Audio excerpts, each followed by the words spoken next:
And what's up, YouTube? It's your boy Trucker JC. As you can see, we're back with another video. Today we have an engine light just came on. Now, this is the 2019 Kenworth T680. It's my truck.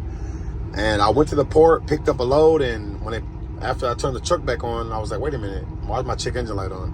The wrench light has been on. That's for the radar for the bumper. That's nothing. We unplugged it. So that's another video.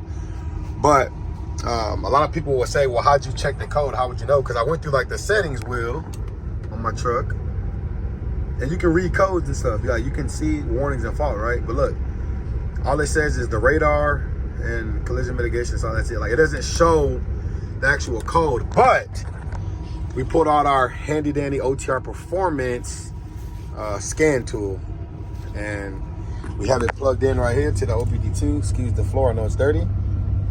And this little deal right here, I paid about, I think I paid 700, maybe 600 bucks for it. Basically, it's a scan tool. It tells you all your codes. There's an app I downloaded.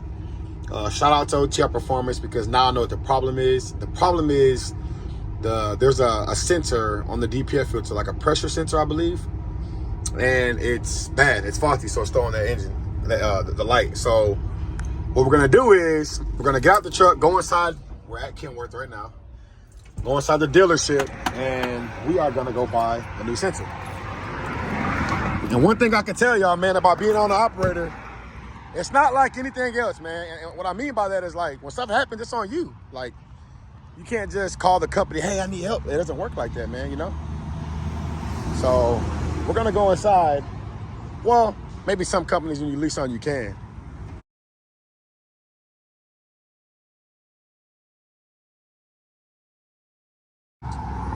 Got some nice trucks out here too, a clean W9 back there. Some nice 680s. So we're gonna go in here and we're gonna buy this sensor. Now, I already called, so they have it on wheel call, whatever the hell that means. And they said all I gotta do is pull up, tell them my name, pay for the part, we're out. The part is only like, I wanna say it's like 215 bucks. You know, it's a diesel engine, so parts are higher than, you know, obviously a gas engine in a car, but nevertheless, we're gonna go ahead and get this part. And I'm probably gonna change the part on the video. I've never done it, but I saw a YouTube video on how to do it. Some guy on Facebook, shout out to him, I can't remember his name. I wanna say his YouTube was like Den Trizzy or something like that, but shout out to him. So we're gonna go ahead and get this part. Okay, y'all, and 5 or 10 minutes later, we got the part. So I watched the YouTube video, how to do it. I'm about to have to take, I think, the steps off. I believe, yeah, to get to the DPF filter. So I'm gonna pause the video for right now, and I'll probably try to mount it somewhere to record what's going on. So I'll be back in just a minute. Got that one out. Guys, I highly recommend buying an impact gun. It'll make your life so much easier. So much easier.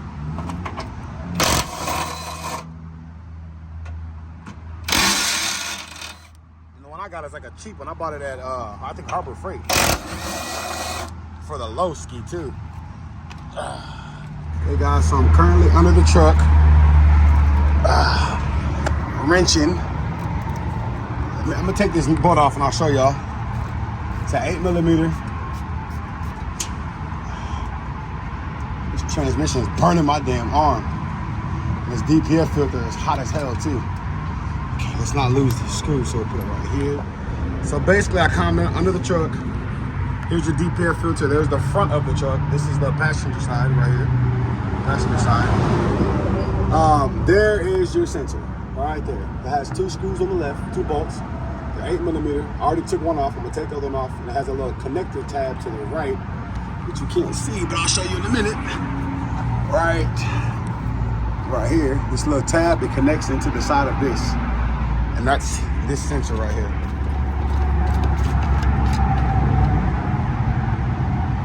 So I'm gonna take this other bolt off, and then I'll be right back.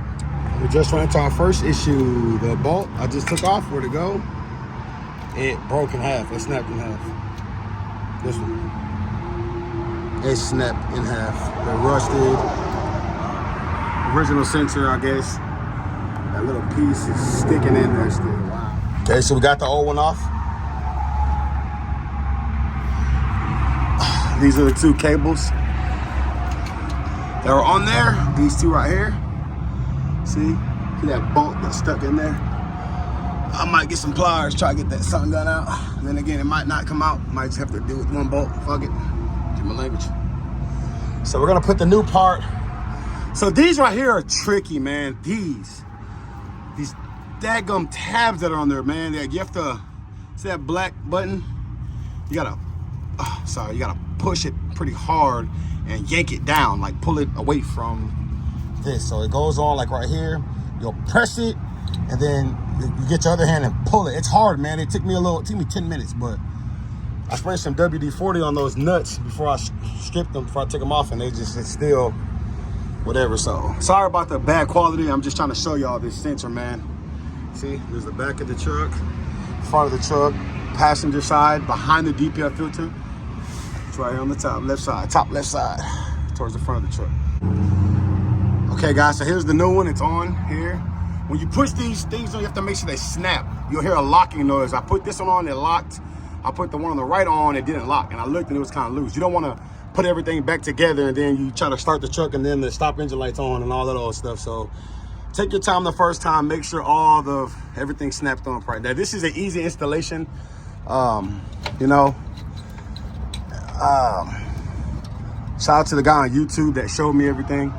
I watched these videos, so I'm gonna tighten her down and I'll be back. I can't really show y'all too much because I'm a big guy. I'm crammed under this little truck.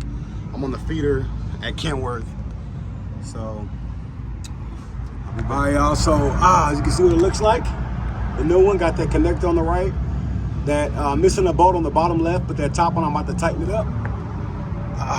Sorry, y'all. This DPF filter is pretty freaking hot, man. It's really hot. I've already burned myself a couple times, so let me take it easy. Sorry, I'm not really recording the best card. I keep saying sorry, man, because I know how I am when I watch videos. I'm like, hey, I need to see everything, bro. I'm trying to fix this problem, so. I'm gonna tighten it up and I'll be back. All right, y'all, so there's the finished product. Okay, so y'all see this right here on the right, that white tab right there, that, my finger's on it, that's a tab. To take that tab out, so it's gonna look like this. Here's the connector, here's the sensor. You have those two hoses, the bolts on the left and the right. There's that tab, that white tab, it's right here. You push it up. And that's how you get it out. Sorry, somebody called me.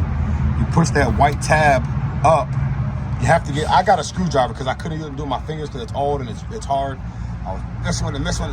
Finally, it's gonna take some elbow grease, man. You'll need use some elbows. And so that's how you get it up. And then from that point, you're gonna pull the connector off that way to the right. And then, so the way I did it was I took the connector off first.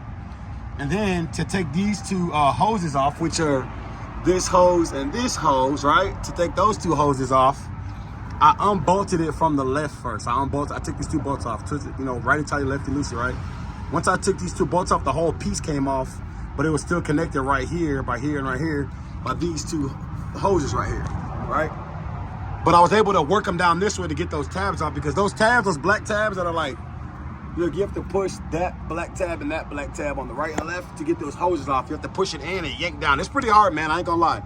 It ain't easy, but nevertheless, we changed the sensor. Pretty easy, y'all. If you have any questions, let me know down low in the comments. Let me know below in the comments, and I'll try to answer them as soon as I can. I'm finna try to find a way to crawl my big ass in my front of this truck, though. Finna start the truck, put them steps back on, and head out.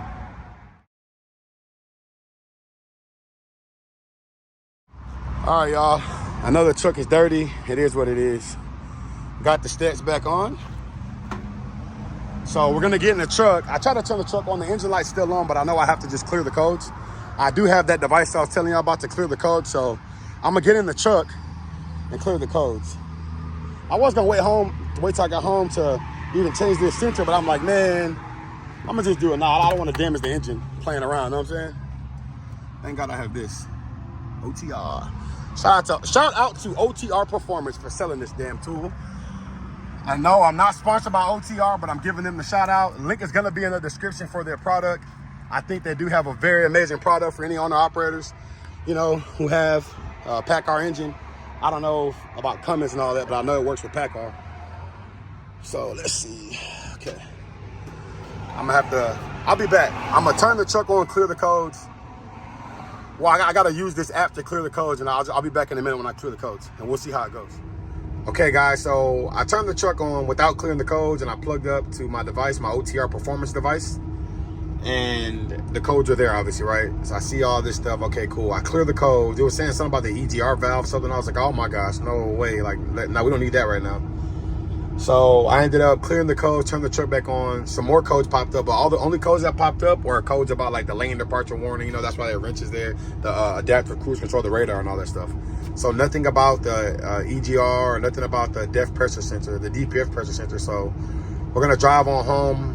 I'm about, I don't know, 22 miles from the house, and we're gonna just see how the truck acts or reacts, you know what I'm saying, to the new sensor. So we don't know yet, because we're not driving, I guess, but we'll see here in a bit. So I'll keep you guys updated. If anything changes. If nothing changes, then I'll just say I'm gonna end this video here. Thanks everybody for watching in, tuning in. I appreciate it. There might be bonus footage on the way home, I'm not sure, but God bless all of you. Thanks for watching my videos. I'd like to ask you if you can just please like, comment, subscribe, and share my videos, and also turn on the notification bell to where every time I post, you'll be notified. And see, like I said in my last video, I have all kind of content coming as it comes, you know. I would like to say I don't just wake up and be like, hey, I gotta make all these videos. Like, the life I live with this truck and stuff, it's so spontaneous that like it's just natural. Like, stuff just happens and I gotta just record, you know. So I'll talk to y'all in a bit. And I'm talking about as far as vlogging, okay, that's different. But as far as like these kind of videos, like I don't just be like, hey, I'm gonna do this today, you know. I just do it as it comes. So I'm about to leave the dealership, head on home, sit in this traffic right here. I'm dirty too, man. Look at all that stuff on me. Ugh. So I'll see you guys in the next video. Peace out.